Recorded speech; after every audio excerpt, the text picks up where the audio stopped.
And we're back with another video. This has been something that I wanted to do for a long time. I know that other YouTubers have done it. I know that other YouTubers have talked about this before. But it's the cheat code, and what I was talking about and the cheat code is basically getting an indestructible gold box and fill it with everything that you can find. Everything that you don't use, keep it in that box.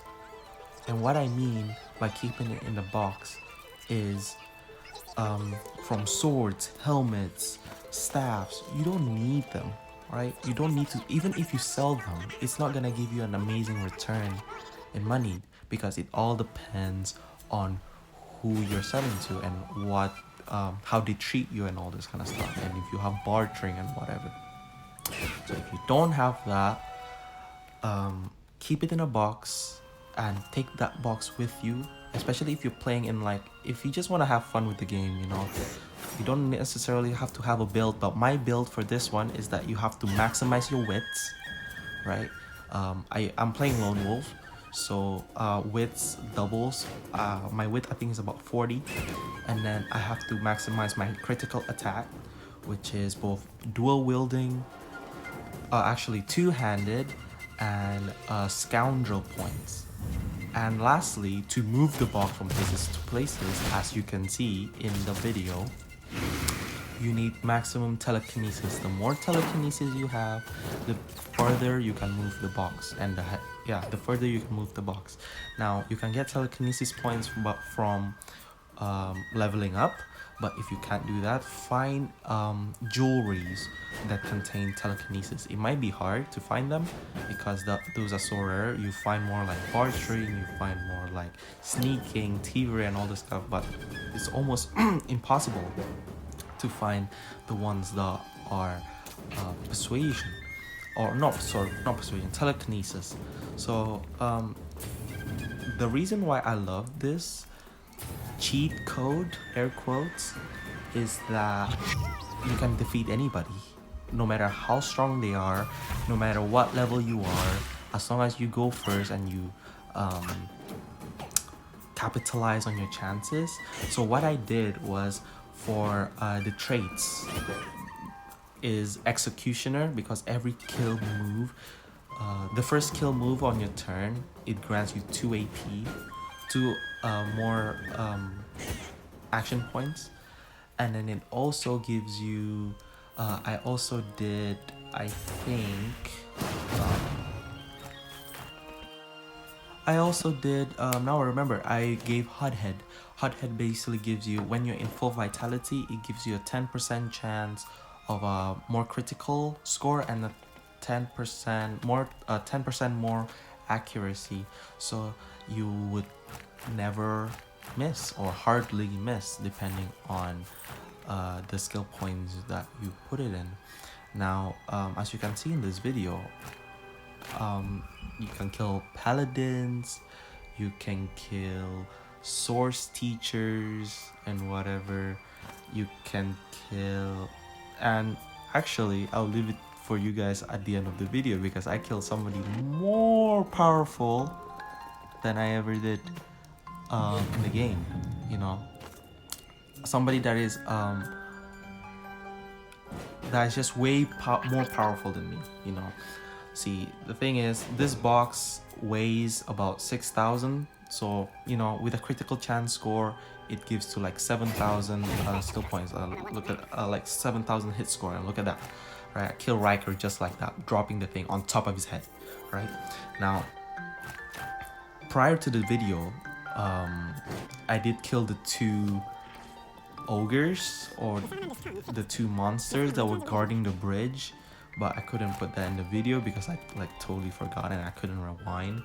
But it's that strong, and remember that these monsters, they revitalize their health every time you touch their own blood, right? And for the fact that these things, the box can kill them, it shows how powerful they are. And it doesn't really have to be that hard to make it. Find an indestructible, find a box with no health bar, which is like everywhere in the game. You can find it everywhere. You fill it up with the stuff that you don't need from like completing missions or even stealing packages. And then that's it. You have it, and you do that all through the game. This box has no max capacity.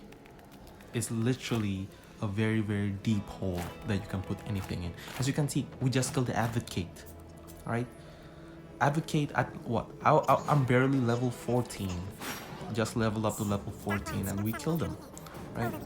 After this, I think we killed also the Black Ring Masters, which they are also hard. For the fact that we actually did Blood Moon Island, level 13, level 14, which is something that is more suitable to people that is like in the level 15s or level 16s. It shows that it is really a cheat code. You know, this cheat code is not normal. It's not you press up, down, left, right, and whatever, but it's actually something that you can, it's legal in the game. It's put in the game. It's not like it's broken. It is there for the people to use.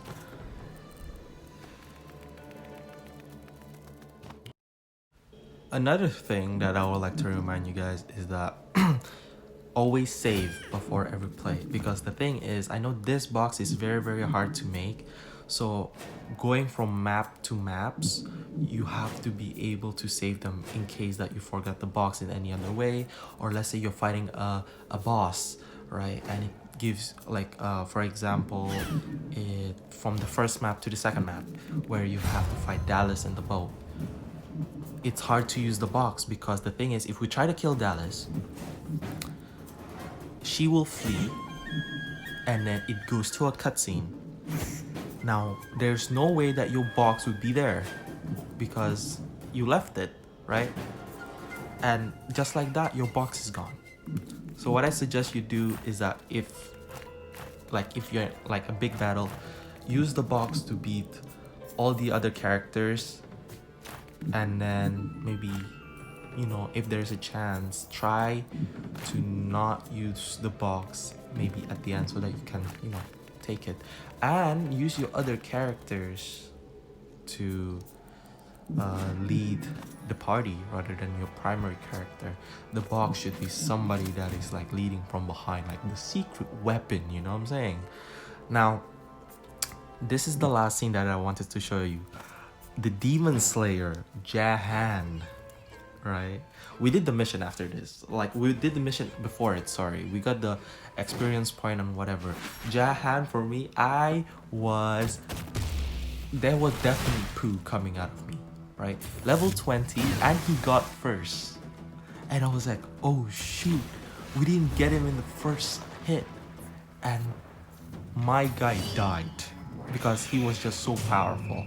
Jahan, level 20, and we're level 14. For the fact that, you know, I'm actually quite surprised. Well, classical, right? It's fair between the enemy and us. Fair.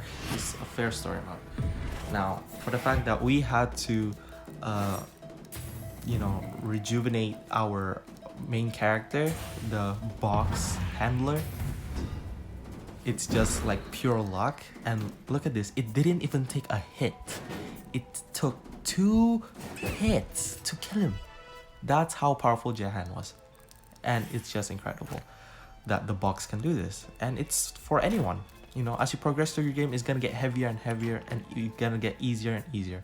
But if you guys like it, subscribe, like, and I'll see you guys in the next one. Comment what you like about the video. Have a good night. Bye-bye.